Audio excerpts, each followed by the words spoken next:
Glória a Deus. Queridos irmãos, hoje nós vamos dar continuidade ao estudo de Eclesiastes e nós vamos até o final do ano, né? No começo do ano também nós vamos dar continuidade. Então eu quero pedir que você abra sua Bíblia comigo em Eclesiastes capítulo 7. Nós vamos ler a partir do versículo de número 11. Nós concluímos o versículo 10 e agora nós vamos a partir do versículo 11. Eclesiastes, capítulo de número 7, versículo 11. O tema da mensagem é incomensurável herança. Incomensurável herança. Todos encontraram? Amém? A sabedoria, como uma herança, é coisa boa e benéfica àqueles que veem o sol. O que é uma herança? Aqui a Bíblia começa a dizer que a sabedoria é como uma herança. Herança é um atributo, é um direito ou uma condição de herdar, ganhar, obter ou conquistar algo por via de sucessão. Ou seja, transmitido de alguém para outrem ou para alguém. Etimologicamente falando, a palavra herança surgiu a partir do latim aerantia, sendo utilizado para definir o legado, o patrimônio que o indivíduo pode deixar aos seus descendentes. Ou seja, herança é aquilo que alguém passa para o outro. Ele recebe como herança. E a Bíblia está dizendo que a sabedoria é como uma herança. Quem que dá a sabedoria? Alguém sabe me dizer? O pastor Paulo já começou a falar a resposta, né? Ele disse que, lendo o texto de hoje, foi lá para Tiago. Então, quem dá essa herança a nós? É Deus. Tiago fala que quem não tem sabedoria, peça a Deus, e Ele dá a cada um. Deus não nega, irmãos, esta herança aos seus filhos. Então nós precisamos de pedir sabedoria, porque a sabedoria é coisa boa e beneficia aqueles que veem o sol. Ou seja, além dela ser uma coisa boa, a herança também, essa herança, ela faz com que você tenha os olhos limpos. Ou seja, aquele que anda na luz, ou seja, aquele que consegue enxergar o sol, né? Quem consegue enxergar, ele consegue visualizar os perigos, consegue visualizar os problemas, tem uma visão ampliada. Quem está em trevas, não vê. Né? Quantos aí são passados para trás por desconhecer um troco, por exemplo? Uma pessoa que não sabe fazer conta, né? Ou ela pode dar um troco errado, né, irmão Silvio? Lá na padaria, ela pode fazer um troco errado e ficar no prejuízo. Não é assim? O vendedor de carro vai lá e faz uma conta de trás para frente, e ele se perde e paga mais caro no bem, né? Ou em tudo, né? Então, ou seja, aquela pessoa que não tem o esclarecimento, aquela pessoa que não tem a sabedoria, ela pode ser enganada. E a sabedoria, irmãos, ela é diferente, né, do conhecimento. A sabedoria, a gente tem que receber ela de Deus como uma herança. Você pede a Deus a sabedoria e Deus te dá sabedoria. É diferente do conhecimento. O conhecimento você vai lá, você adquire ele, você compra ele, você entra numa universidade, você lê bons livros, você procura ter bons professores, você busca também através da internet. Se você procurar os canais corretos na internet, você vai encontrar conhecimento.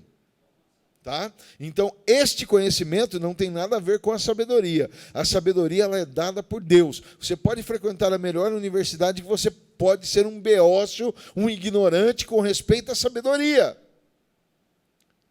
É algo interessante, irmãos. Olha, porque eu vejo muitas pessoas com doutorado e tudo mais, elas são ignorantes porque não têm a sabedoria de Deus. Elas continuam na sua beocidade por não conhecer a Deus e saber que de Deus vem toda a sabedoria, ao ponto que o apóstolo Paulo diz que o conhecimento humano que ele tinha era como um adubo, não é uma coisa que se pode ser jogado fora. É bom ter conhecimento. Você tem que procurar o conhecimento. A Bíblia diz: crescei na graça e no conhecimento. Ou seja, às vezes o povo de Deus sofre, e a Bíblia fala claramente: o meu povo padece porque lhe falta conhecimento. E nós precisamos de buscar a sabedoria em Deus e o conhecimento também, né? E uma coisa interessante irmãos, que os filhos das trevas são mais prudentes do que os filhos da luz. Por quê? Porque eles buscam o conhecimento, procuram adquirir conhecimento, enquanto nós às vezes só buscamos a sabedoria, e a verdadeira sabedoria, irmãos, ela vem agregada do conhecimento, porque ela desperta você ao conhecimento. Você não vai ficar parado, estagnado no tempo, você vai procurar o conhecimento, e vão andar juntos, sabedoria e o conhecimento. Irmãos, e a sabedoria, ela tem uma vantagem muito grande. Às vezes um pai pode deixar como herança uma fortuna para um filho. Mas se ele for um filho tolo, ele vai acabar com aquela fortuna. Nós conhecemos inúmeros casos de que pessoas que deixaram a herança, bens materiais, imóveis, e esse filho foi lá e perdeu tudo, né? Porém, às vezes um pai é pobre, mas ele deixa uma herança sem preço, que é o conhecimento, a sabedoria de Deus. E quando um pai, mesmo que ele não tenha condição financeira, ensina os seus filhos no temor do Senhor, e eles adquirem a sabedoria, porque eu vou falar uma coisa também, irmãos, tem muito filho que o pai é sábio em Deus, mas o filho continua sendo um tolo. Tem lá na Bíblia, tem um exemplo clássico disso. Bom, vários exemplos clássicos, mas um deles é o filho de Salomão. Salomão era o homem mais sábio da terra. E quando ele precisou de usar, o filho de Salomão precisou de usar de sabedoria, ele foi tolo.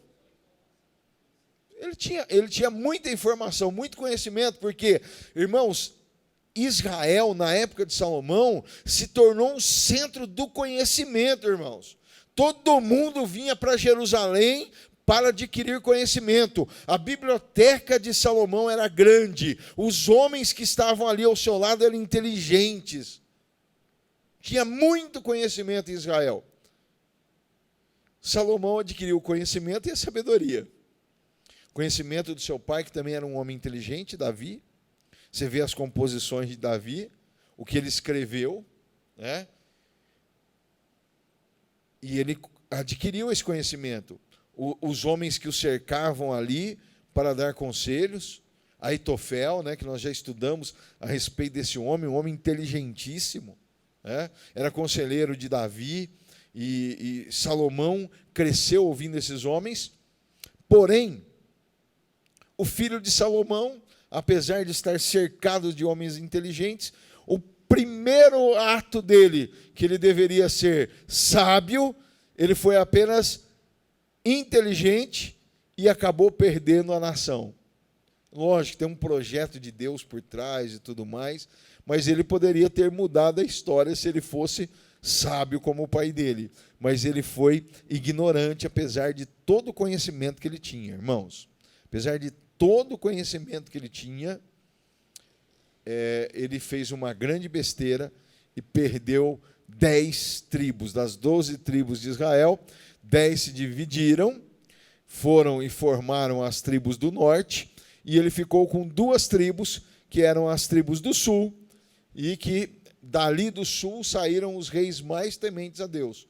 né, que também desobedeceram também, mas a maioria dos reis do norte foram cruéis, não temeram a Deus. Do sul foram mais tementes a Deus, e Deus ainda prolongou o reino sul por muito tempo, né, depois do norte ter sido destruído. Mas o que eu quero dizer é que a maior herança que um filho pode receber de um pai é a sabedoria. E muitos filhos, irmãos, infelizmente rejeitam esta herança. Às vezes reclamam: nossa, meu pai foi um homem muito simples, não me deixou nenhuma herança. Mas a herança que o pai dele deixou para ele, que não tem valor, é sem valor, que é a sabedoria divina, muitos filhos não adquirem. Por isso que nós vemos muitos filhos de pastores desviados, presos. Por quê? O pai tentou transmitir aquela sabedoria ao filho, e o filho rejeitou. E lá no livro de Provérbios fala claramente que esse filho traz o quê? Tristeza para o pai e para a mãe, angústia, vergonha. Certo? Por quê? Porque o pai tinha uma herança de valor inestimável, um valor insubstituível. E esse filho não recebeu essa herança, né? Pelo contrário. Tem uma frase que diz assim: a herança dos sábios tem sempre maior extensão e perpetuidade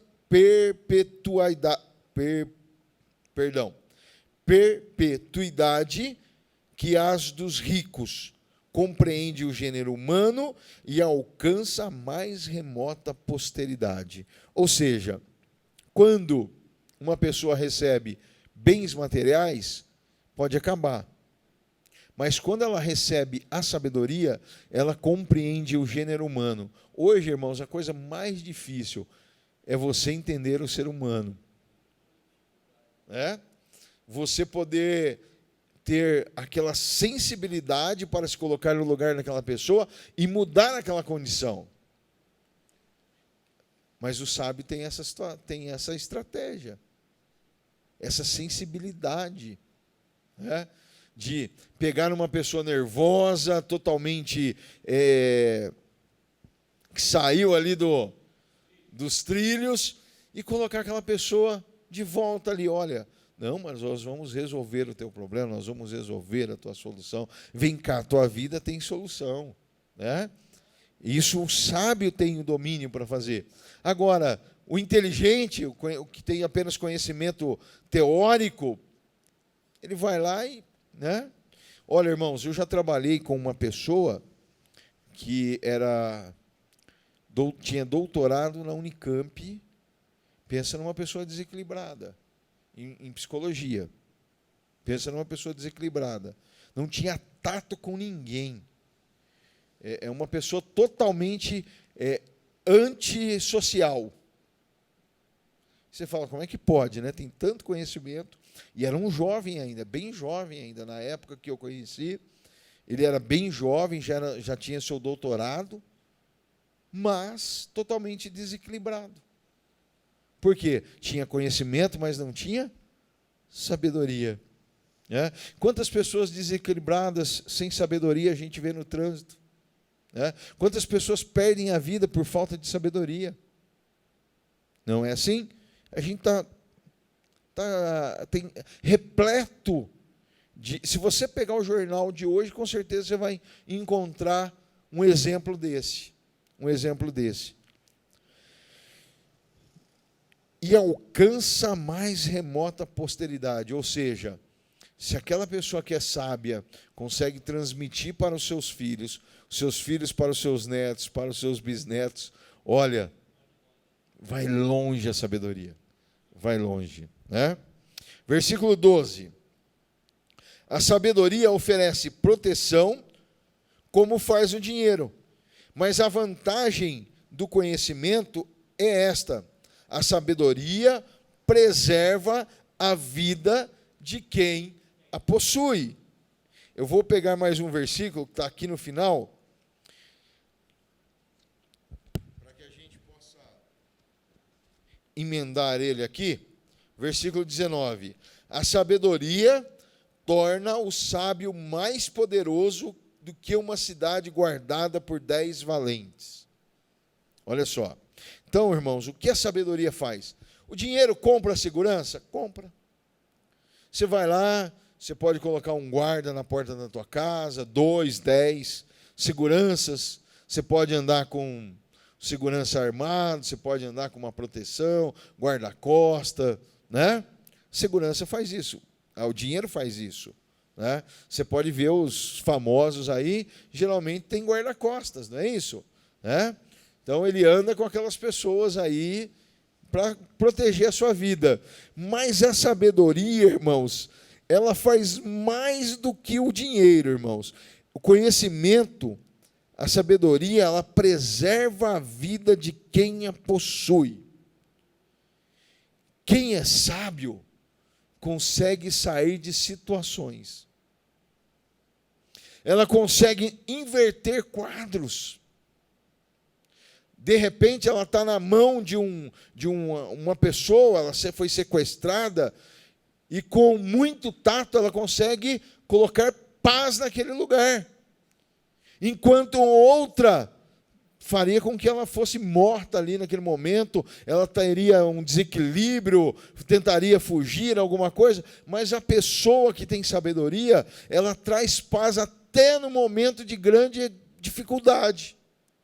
Ela consegue conduzir a situação, ela reverte o quadro. Quem estava com a arma, com o poder na mão, aquela pessoa que está desarmada, assume o poder e o controle sobre a outra.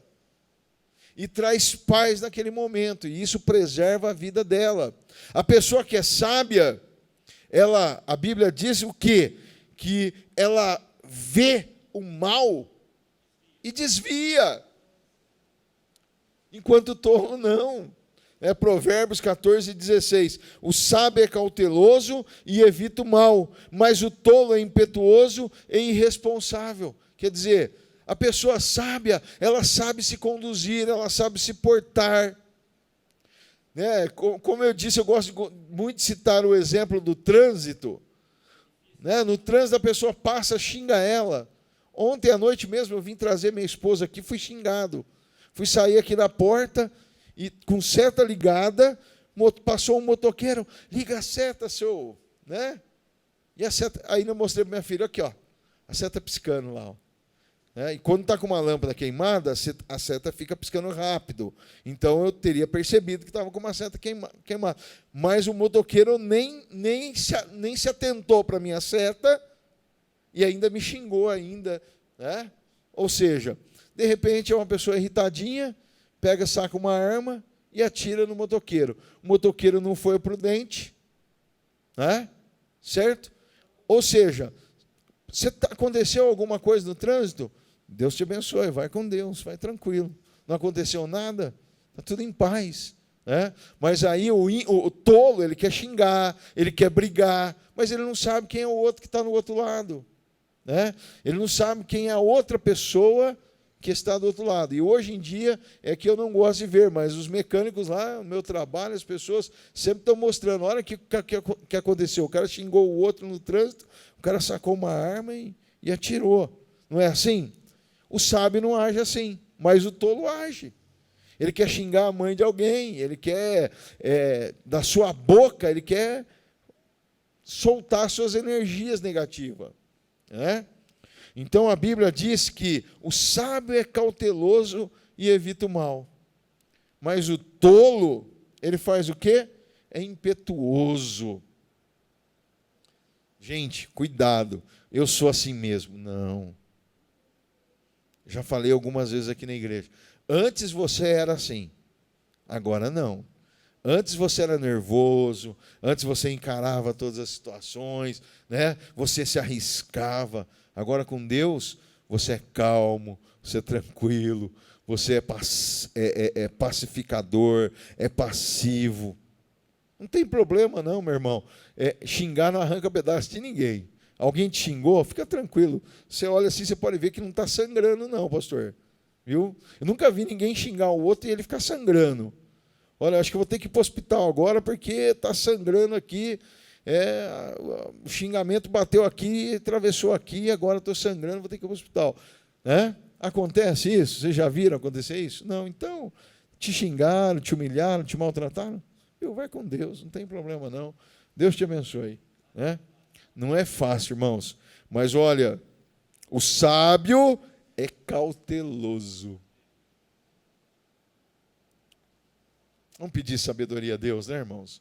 Não é fácil. Como o pastor Paulo disse, não é fácil, irmãos. Ser cauteloso, manter a calma. Né? Aqui na igreja é muito fácil, irmãos. Aqui na igreja só tem santo, irmão. Mas lá fora, né, que situação difícil, não é isso? Né? Provérbios 13, 14 também diz assim: o ensino dos sábios é fonte de vida e afasta o homem das armadilhas da morte.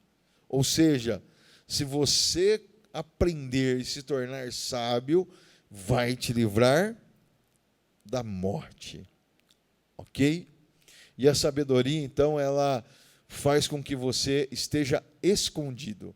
A sabedoria torna um escudo para a tua vida. Um escudo para a tua vida. Viu? Você está encoberto por ela. A sabedoria só traz vantagens para a vida do homem e da mulher.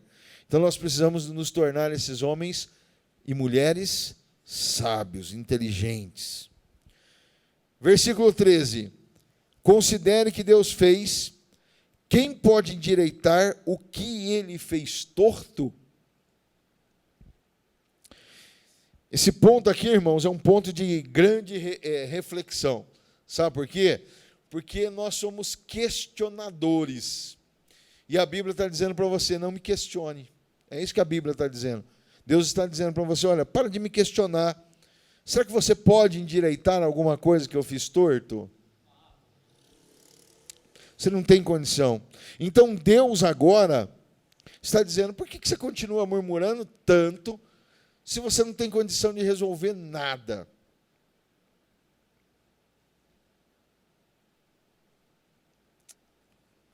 Você quer ver uma coisa, irmãos? Como é que a gente é murmurador? Está chovendo hoje, né? Puxa vida, mas não para de chover. Né? Pô, agora está na hora de ir para a igreja, tem que sair, está chovendo. Meu Deus do céu, isso é hora de chover? É assim ou não é, irmãos?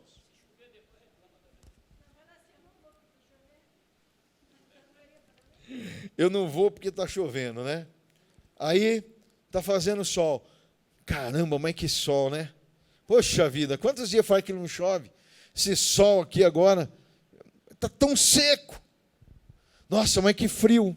Tem que colocar uma blusa de novo. Não queria ir colocar uma blusa, mas vou ter que colocar uma blusa para ir trabalhar.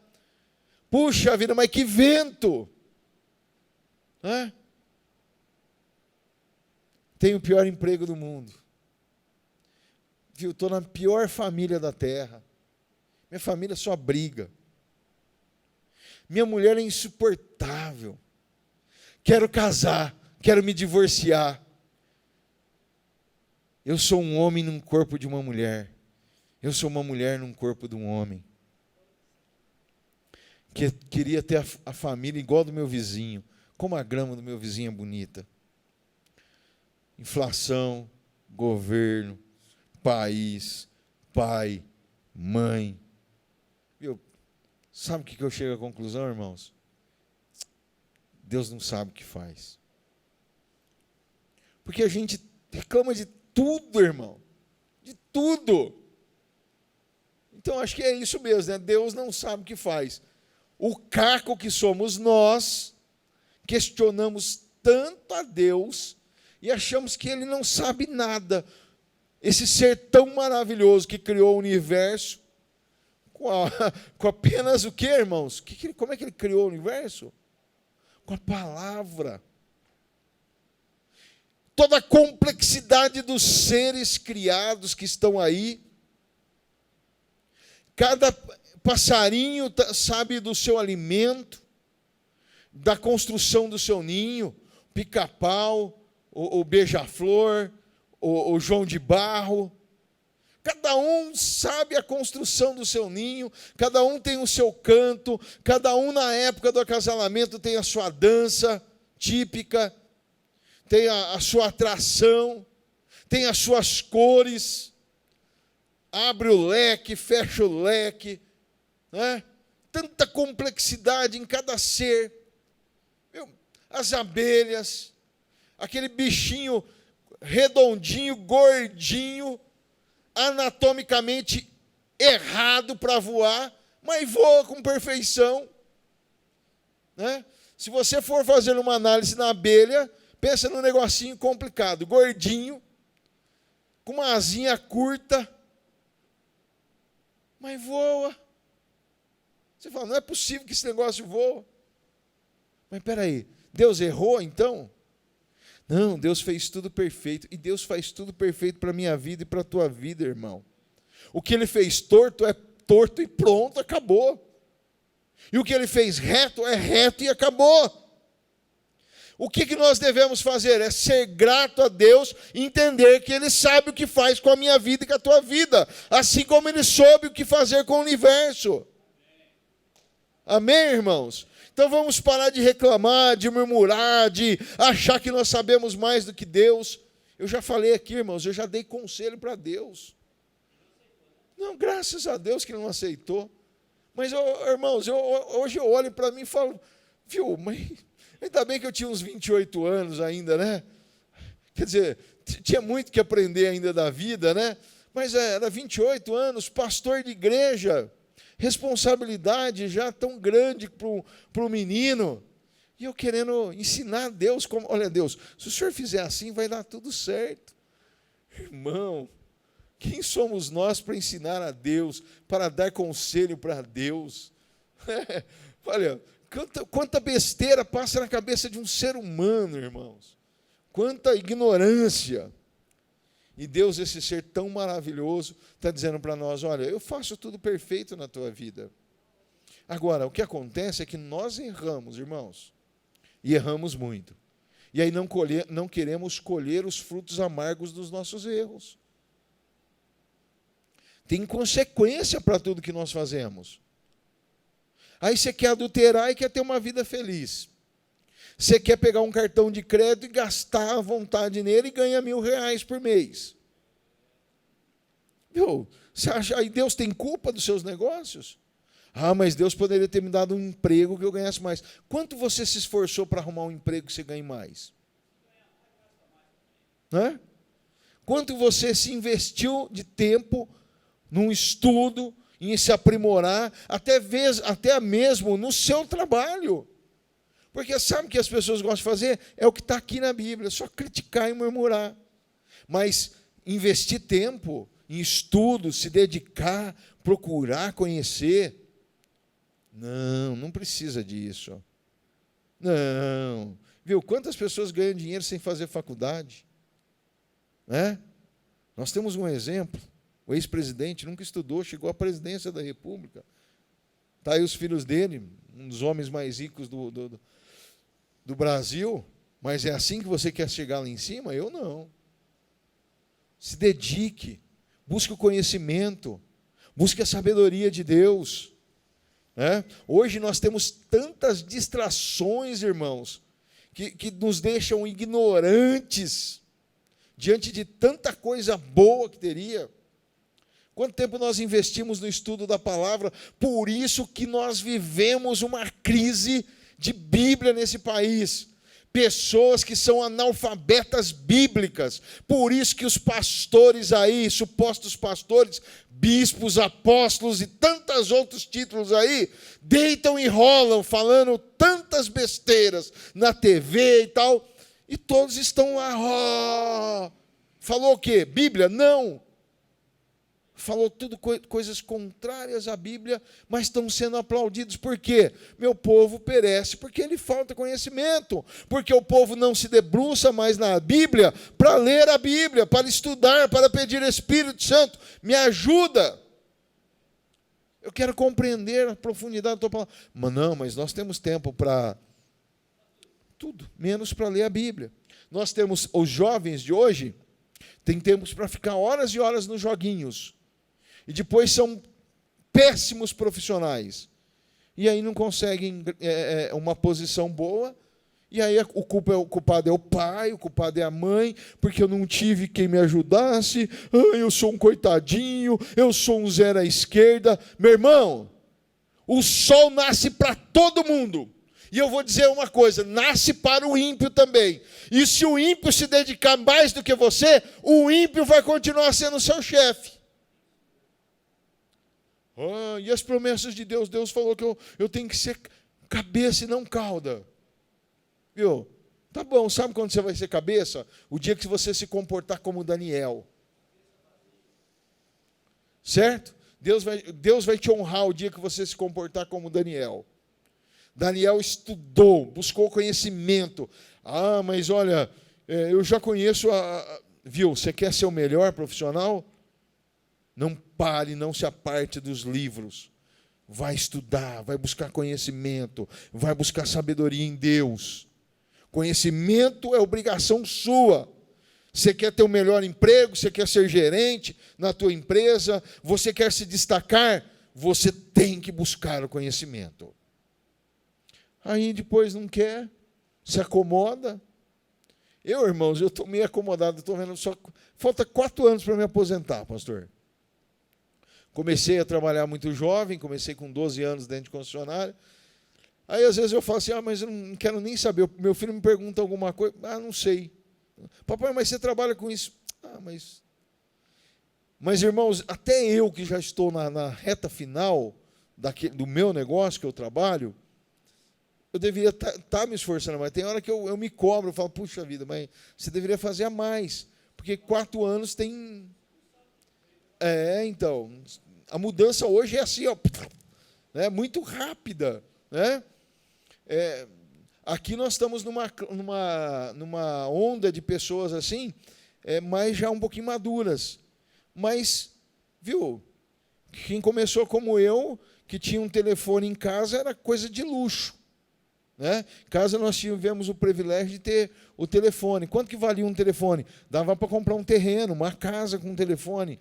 Hoje, viu, tem telefone aí e celular, que você vai para onde você quiser, carrega ele, vai por R$200. Né? Antigamente era uma fortuna. Viu? Tinha uma empresa chamada Kodak, sumiu, desapareceu do mapa. Tinha um negócio chamado disquete, da noite para o dia mudou. Os computadores hoje não tem mais disquete. A memória, hoje, você pegava uma memória... Eu tive um IBM 250. O que é isso? Hoje você falar um negócio desse, ninguém... É um computador obsoleto que não serve para mais nada. Né? Nossa, mas na época era. Hoje... Ninguém tem mais uma câmera Kodak, mas alguém revela filme aí com a câmerazinha? Hoje todo mundo tem uma câmera no celular que é fantástica. Não é assim? Então, daqui 4 anos, muita coisa. Hoje, esses dias agora, a empresa que eu trabalho, não vou citar o nome aqui, mas lançou o carro elétrico. Não tem mais motor gasolina, não tem mais motor a combustão, não tem mais ciclo Otto. Tudo aquilo que eu aprendi minha vida inteira... Já se tornou obsoleto.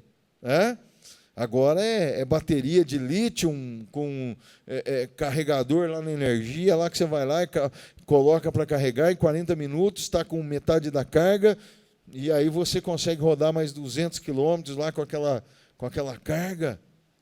Você não ouve um ruído, o sistema de freio é totalmente diferente. Mudou tudo. O que virá daqui a 4 anos? Não é isso? Então, jovens, principalmente vocês aí, vocês têm que se despertar e buscar o conhecimento. Primeiro, conhecimento, faculdade, universidade, procurar sempre os melhores lugares. Mas também vocês também têm que buscar a Deus acima de toda coisa, de todas as coisas. O temor do Senhor é o princípio de toda sabedoria. Exato. A sabedoria tem que ser o ponto de partida para a tua vida. O ponto de partida.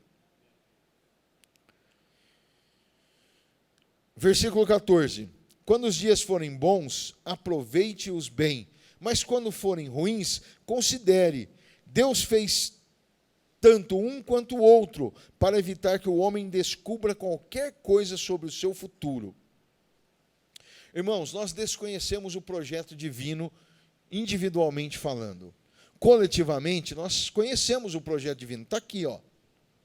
A salvação, vida eterna para aqueles que creem em Jesus Cristo e a morte eterna para aqueles que não creem em Jesus Cristo. Agora, individualmente falando, não adianta você procurar. Primeiro vamos começar com profeta. Não adianta você ficar indo na casa de profeta. Não adianta você ler horóscopo, tarô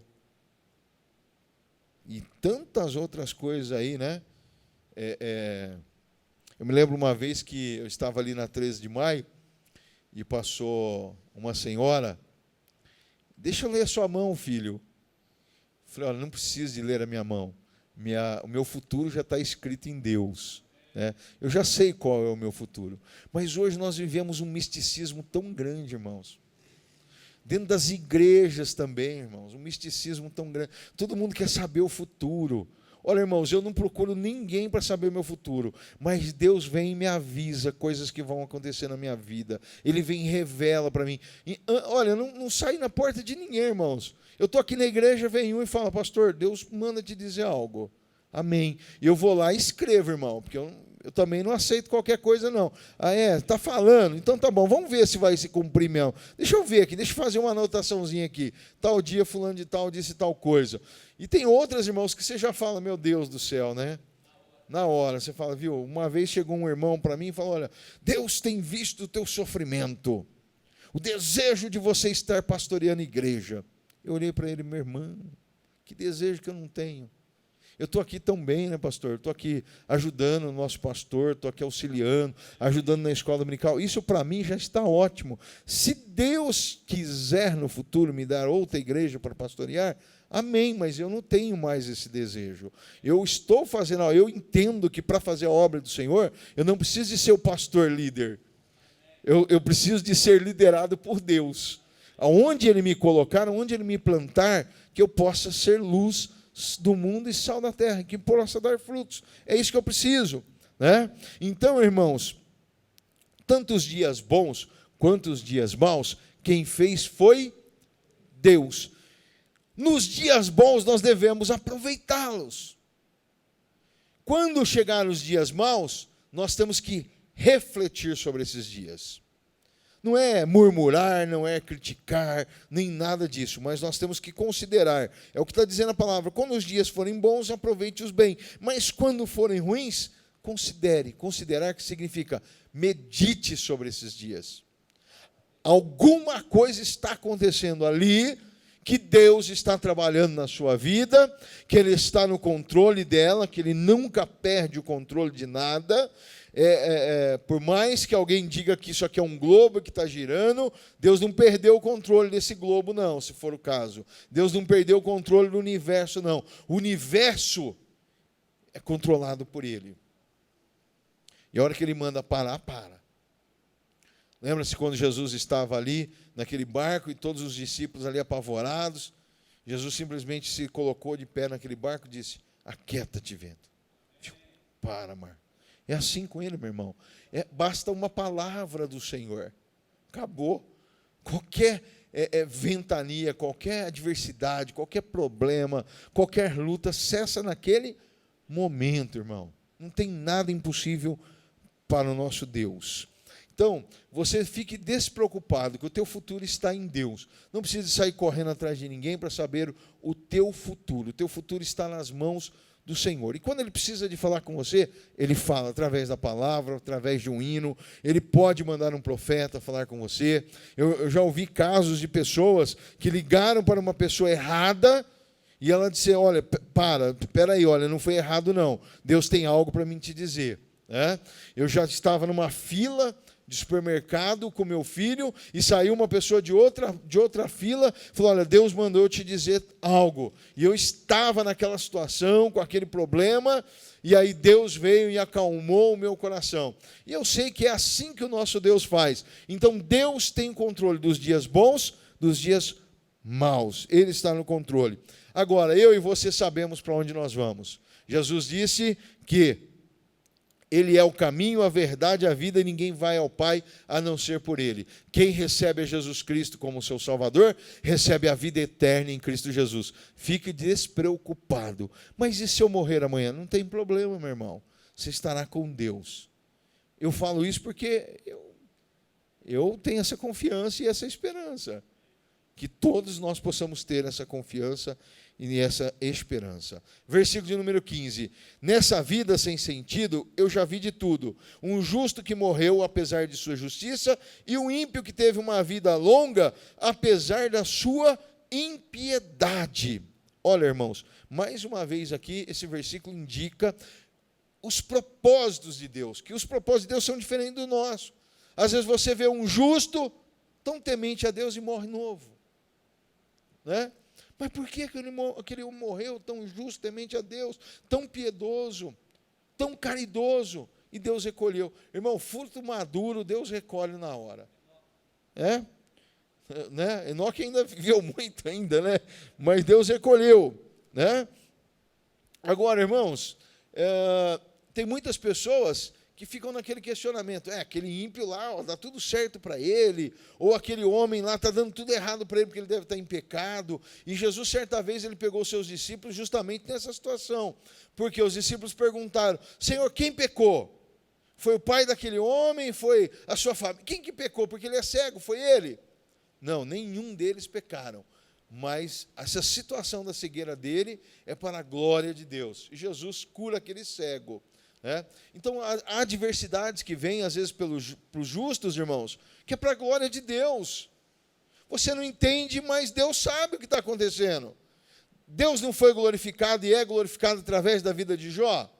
Eu não queria estar no lugar de Jó, irmãos, eu não queria ser Jó, não. Misericórdia, mas a vida dele serve para louvor e glória do nome do Senhor. Porque Deus foi lá e falou para ele, Jó, olha, onde você estava quando eu criei o universo, quando eu coloquei limites ao mar e tudo mais. Né?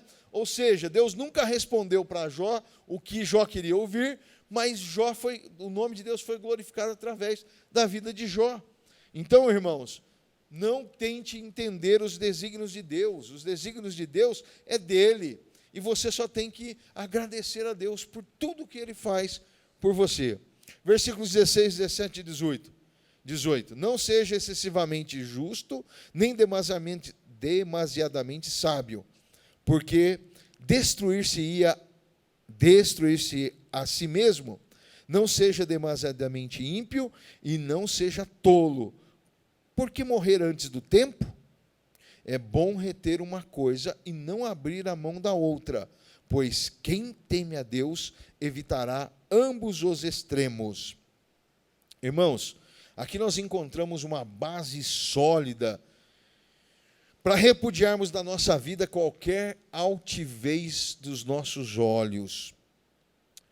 Porque aqui a Bíblia está dizendo, aquele que é sábio aos seus olhos, aquele que é demasiadamente sábio, então, demasiadamente sábio é altivez de olhos.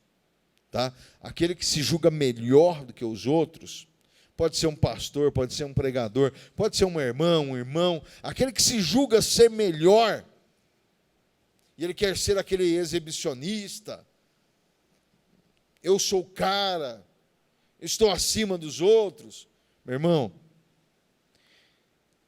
está se destruindo a si próprio. É o que a Bíblia diz, não sou eu.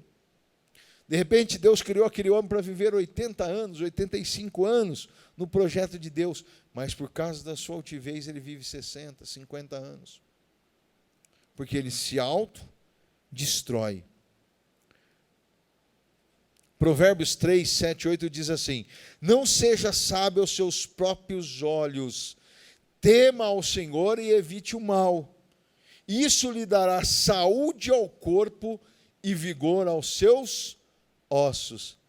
Muitas pessoas estão doentes. Por quê? Porque têm olhos altivos. São sábios aos seus próprios olhos. Viu? Eu estudei, conheço esse assunto, viu, pastor? O senhor me desculpa, o senhor sabe nada. Né? Tem pessoas que humilham as outras pessoas, porque se julgam melhores do que elas. sendo que Deus nos diz para que nós não sejamos assim. Agora, a pessoa adquirir conhecimento, sabedoria, e ela transmite com amor, ou ela corrige aquela pessoa que está agindo de forma inadequada, equivocada, não tem problema nenhum, desde que ela faça isso com amor. Agora, né, tem pessoas que gostam de até raspar a garganta, com a voz assim, falar aquele vozeirão, né? Amados irmãos, né? E já diminuiu os outros, né? Tipo assim, eu sou o cara, irmão. Convém que ele cresça e que eu diminua. Vou pegar as palavras de João Batista, a qual um homem que a Bíblia diz que nascido de mulher foi o maior. Não tem ninguém maior do que João Batista. Mas ele diz, convém que ele cresça e eu diminua. E aí, às vezes, a gente, porque faz um cursinho teológico, faz uma faculdadezinha, já quer chegar e já, né, rasgar o verbo, eu sou melhor. Não. Ele é, eu não. Convém que ele cresça. Versículo de número 20. Todavia, não há um justo na terra, ninguém que pratique o bem e nunca peque.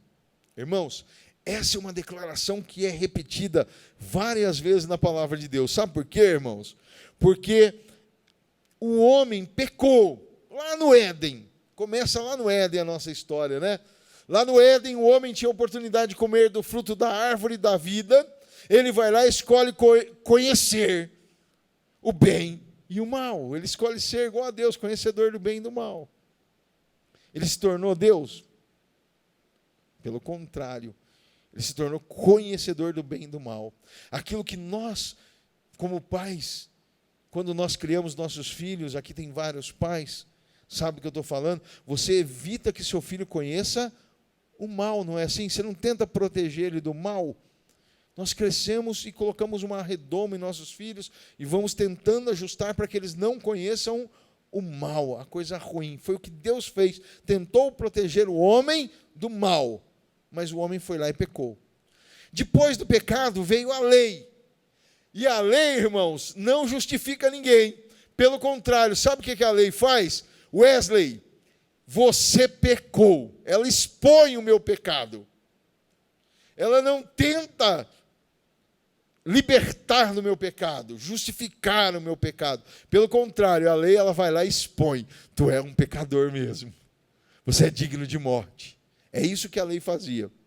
Aí veio Jesus Cristo e entrou o templo da graça. E pela graça nós somos justificados. Aquilo que esse versículo está falando, que não há um justo sequer, agora através de Cristo nós nos tornamos justos, somos justificados. Glória a Deus.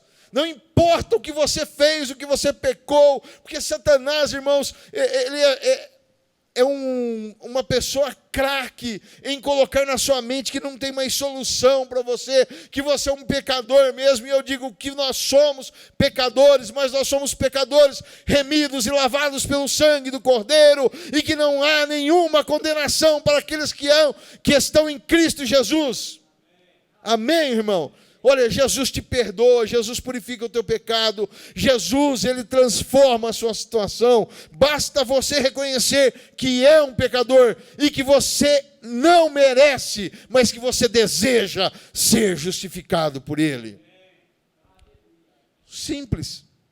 Gálatas 4, do versículo 4 ao 6, diz assim: mas quando chegou a plenitude do tempo, Deus enviou seu filho, nascido de mulher, nascido debaixo da lei, a fim de redimir os que estavam sobre a lei, para que recebessem a adoção de filho. E por vocês, e porque vocês são filhos, Deus enviou o Espírito de seu Filho aos seus corações, a qual clama, Abba, Pai. Romanos 5, 8, 9... até o 11, mas Deus derramou o seu amor por nós. Cristo morreu em nosso favor, quando ainda éramos pecadores. como agora fomos justificados por seu sangue, muito mais ainda seremos salvos da ira de Deus por meio dele. De quem? Do sangue de Cristo. Se quando éramos inimigos de Deus, fomos reconciliados com ele mediante a morte de seu filho, quanto mais agora, tendo sido reconciliados, seremos salvos por sua vida. Não apenas isto, mas também nos gloriamos em Deus, por meio do nosso Senhor Jesus Cristo, mediante quem recebemos agora a reconciliação. Glória a Deus! Coisa maravilhosa, né, irmãos? Viu? Você imagina só, você é inimigo do ser mais poderoso do universo, de Deus. Em vez de você clamar por misericórdia para ele, ele vai lá e fala assim, olha, eu vou dar a minha misericórdia para com ele. Você não precisou nem de clamar. Deus enviou o seu Filho na plenitude dos tempos, no tempo certo, no momento exato. Deus manda seu Filho para morrer por nós e nos reconciliar com ele. Agora, imagina você que já conhece o Evangelho e pecou. Se você corre lá e pede perdão, o que Deus faz com você? Te perdoa. Agora, o que não pode é viver pecando, viver escondendo e depois achar que Deus vai te perdoar. Chegará o momento em que não haverá misericórdia. Aliás, chegará o momento que você vai estar com o coração tão endurecido que você não vai ter nem como pedir mais. Você não vai ter mais o desejo de se reconciliar com Deus. Porque o seu coração se tornou endurecido para Deus. Então nós temos que saber que Deus nos perdoa e que nós temos a reconciliação através de Jesus Cristo. Pecou? Pede perdão. Não vivam pecando, irmãos. Mas como acidente de percurso, se você pecar, Jesus está pronto para te perdoar. Versículos 21, 22 e 23. Não dê atenção a todas as palavras que o povo diz, caso contrário, poderá ouvir seu próprio servo falando mal de você. Pois em seu coração você sabe que muitas vezes você mesmo também falou mal dos outros. Tudo isso eu examinei mediante a sabedoria e disse, estou decidido a ser sábio, mas isto estava fora do meu alcance. Irmãos, aqui tem uma lição para nós, daquela, feche a sua boca. Cuidado com o que você fala. Por quê? Porque às vezes, irmãos, nós falamos mal de A ou B. Às vezes até dentro de casa, né?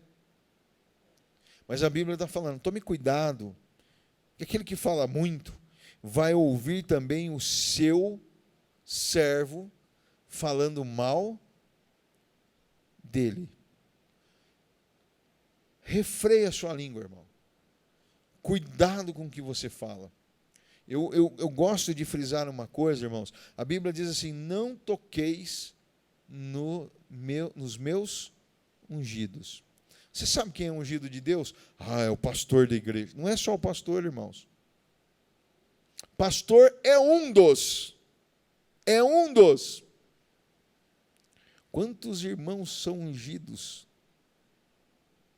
Quantos pequeninos de Deus que se você mexer com ele, irmão, não mexa não, irmão.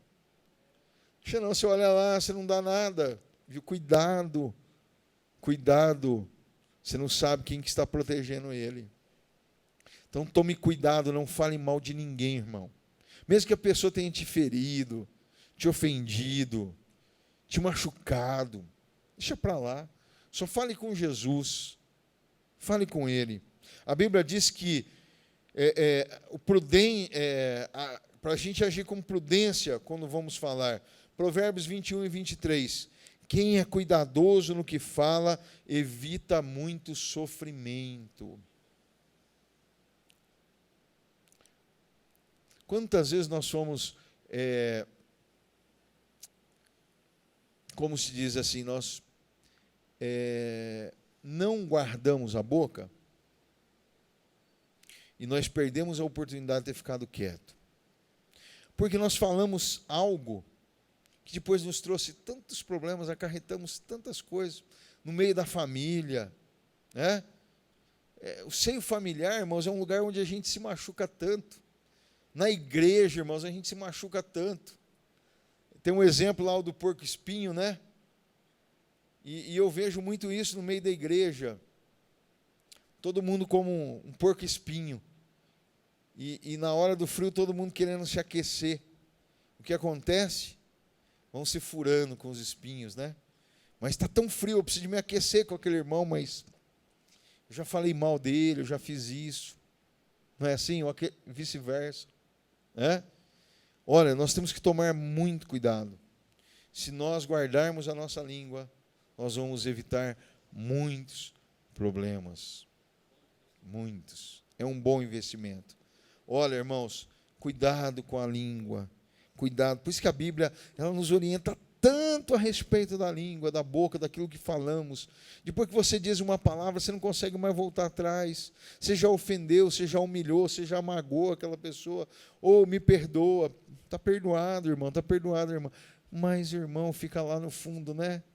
Fica lá no fundo. Ontem mesmo eu conversava com minha esposa, relembrando de algo do passado, que um irmão uma vez falou para mim, aquilo me deixou tão marcado, que aquela frase dele, olha, irmãos, eu esqueço tantas coisas, né? Eu esqueço tudo, assim.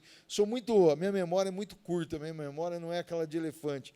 Minha memória acho que é aquela de papagaio, sei lá. E aqueles miolinhos de papacapim, sabe? Aquele passarinho pequenininho, que tem uma cabecinha pequenininha. Imagina o cérebro dele, né? Acho que o meu cérebro é mais ou menos daquele estilo, assim, que esquece muito. Mas ele me disse uma frase, irmãos, que me marcou. Há mais ou menos uns 20 e poucos anos atrás, ele disse assim, se eu tiver que perdoar aquele irmão, eu vou para o inferno. Quer dizer, ia perder a salvação para não perdoar uma pessoa que havia falado alguma coisa dela. Irmão, é uma coisa muito séria, né? Uma coisa muito séria. Então vamos fechar nossa boquinha e vamos evitar problemas, né? Evitar problemas. Versículos 24 e 25. A realidade está bem distante, é muito profunda. Quem pode descobri-la? Por isso, dediquei-me a aprender, a investigar, a buscar a sabedoria e a razão de ser das coisas para compreender a insensatez da impiedade e a loucura da insensatez.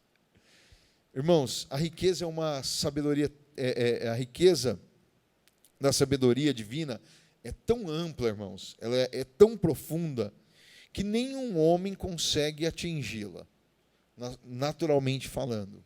Né? Espiritualmente, ele revela aos seus, né? Como revelou a Daniel, a João, que nós temos no livro de Daniel, profundidades, né? Quando você vai ler lá as profecias de Daniel, aquele que tem sabedoria, né? Já começa por aí. Peraí, vai saber que o número é 666. Né? Depois, tanta profundidade naquela revelação da estátua que foi atingida pela pedra, cortada, a pedra que foi cortada e destruiu a estátua. Né? O livro de Apocalipse que João revela, né? Os livros, as taças, os selos, tanta profundidade. E só pode descobrir isso quem tem a sabedoria divina. Né? Porque eu já ouvi alguns estudos aí de Apocalipse aí feitos por PhDs, doutores da lei, de hoje, que nós podemos considerar os doutores da lei de hoje, irmão, totalmente fora da verdade, né? Querem manipular a palavra de Deus, mas não é assim. Né? Então, irmãos, olha só, aqui Salomão, ele diz o quê? Que ele prescutou, indagou, investigou, estudou, para descobrir a sabedoria de Deus. E o salmista, lá no Salmo 92:5, diz assim, como são grandes as tuas obras, Senhor, como são profundos teus propósitos. Aí eu quero só fazer uma pergunta para nós já partirmos para o encerramento, porque as horas já se foram. Né? Quanto que você está prescutando as coisas de Deus? Quanto tempo você dedica em aprofundar nas coisas de Deus? Quanto tempo você investiga as coisas de Deus? Eu fico imaginando, irmãos, olha, hoje nós temos aqui a palavra de Deus completa para nós estudarmos. Hoje nós temos dicionários, enciclopédias, nós temos tantas opções, irmãos, para escutar, para entender o que a palavra está nos trazendo, né? Tantas traduções, e você pode escolher a melhor tradução para você ler e estudar. Mas quanto tempo nós investimos nisso? Salomão disse que ele dedicou-se a aprender essas coisas. Hoje nós temos a Bíblia aqui. Você está se dedicando? Quanto tempo do seu dia, das suas 24 horas? Pelo menos o dízimo, né, das 24 horas, 2 horas e 40 minutos, é isso, né, que nós estamos fazendo? É 2 horas e 40 minutos que nós estudamos? Dízimo das horas que Deus nos dá. Será?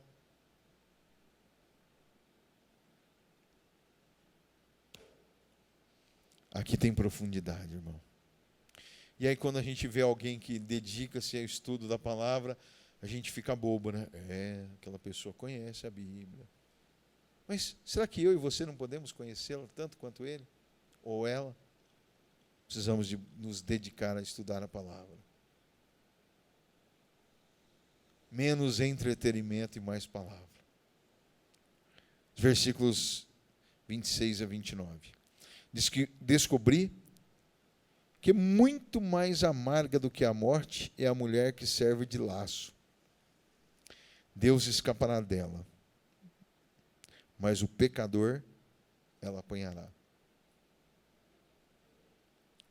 Será que eu também acho que pulou alguma coisa aqui? Cortou aqui, né? Espera aí. Vamos ver se cortou aqui.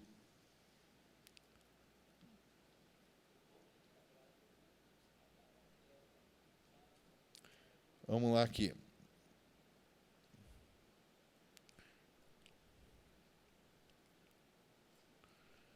Versículo 26.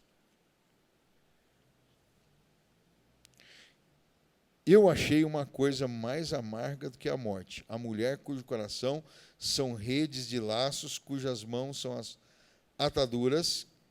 Quem for bom diante de Deus escapará dela. Cortou aqui, irmãos, na hora que eu puxei lá da internet para o meu estudo, cortou. Eu li aqui, também fiquei meio assim, eu falei, uai, será que aconteceu, né? Mas está aqui, achei o erro aqui, pastor. Eu achei uma coisa mais amarga do que a morte, a mulher cujo coração são redes e laços, e cujas mãos são ataduras. Quem for bom diante de Deus escapará dela, mas o pecador virá a ser preso por ela. O pecador ela apanhará. Amém? Vamos continuar. Versículo 27. Vede aqui, isto achei, diz o pregador, conferindo uma coisa com a outra para achar a causa. Causa que a minha alma ainda busca, mas não achei. Um homem entre 1000 achei eu, mas uma mulher entre todas estas eu não achei. Vede isto, tão somente achei, que Deus fez o homem reto, mas eles buscaram muitas invenções. A conclusão, irmãos, que ele chegou é que ele, apesar de ter procurado mulheres, ele não encontrou justas. Mas a Bíblia fala que tem. Primeiro, a mãe de Jesus é um exemplo maravilhoso para nós. E se nós formos pegar, eu creio que naquele momento em que ele escreveu, ele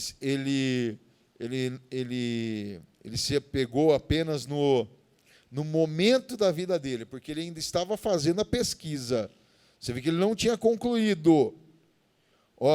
Durante essa minha busca, que ainda não terminou, ou seja, ele ainda não tinha terminado a pesquisa. Tá? Porque quando você vai para o capítulo de número Eclesiastes, capítulo de número 9, é isso? Deixa eu ver aqui.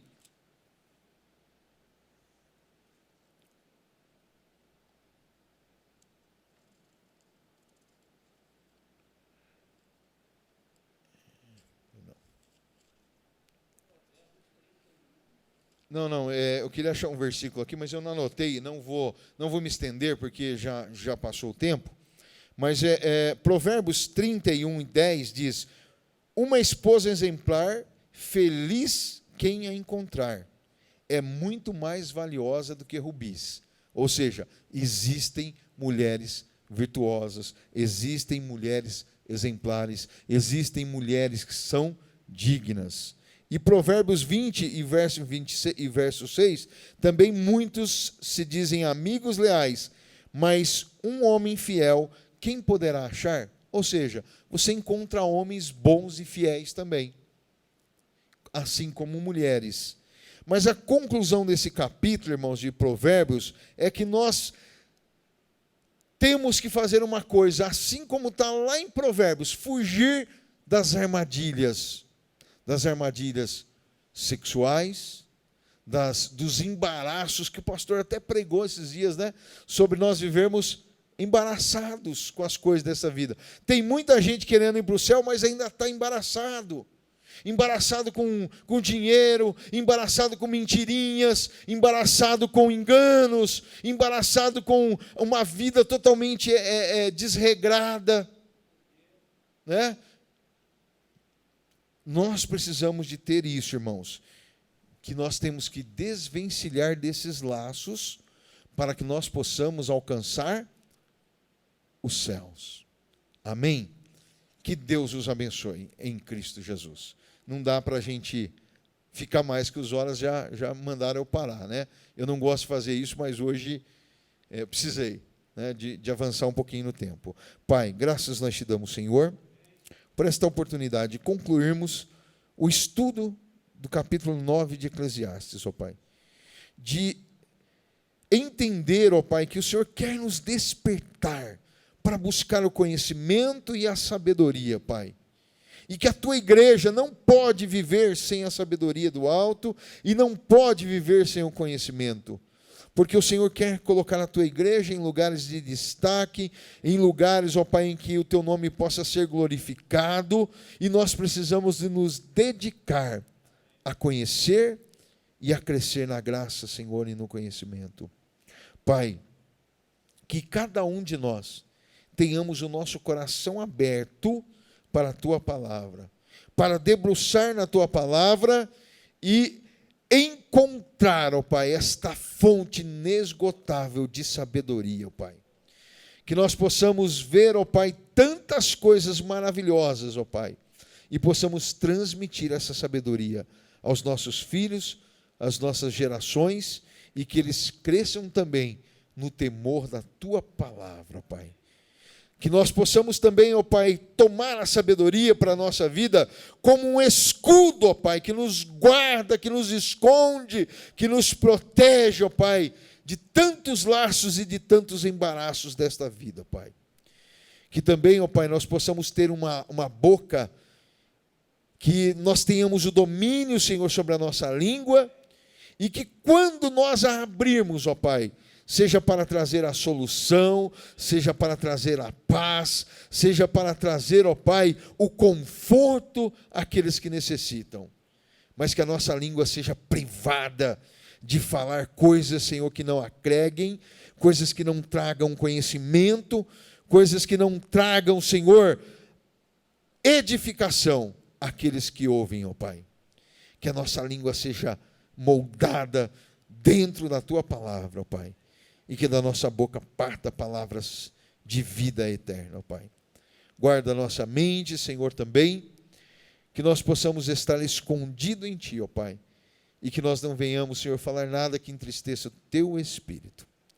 E que essa sabedoria, ó Pai, sirva de luz para os nossos olhos, ó Deus, que nós possamos ter uma visão além do alcance dos seres humanos, ó Pai, além dos homens naturais, ó Pai, que nós possamos ver coisas longes, à distância, meu Pai, que nós possamos ser sábios e que a nossa sabedoria glorifique o teu nome. Em nome de Jesus nós oramos e por fé te agradecemos. Amém, Senhor.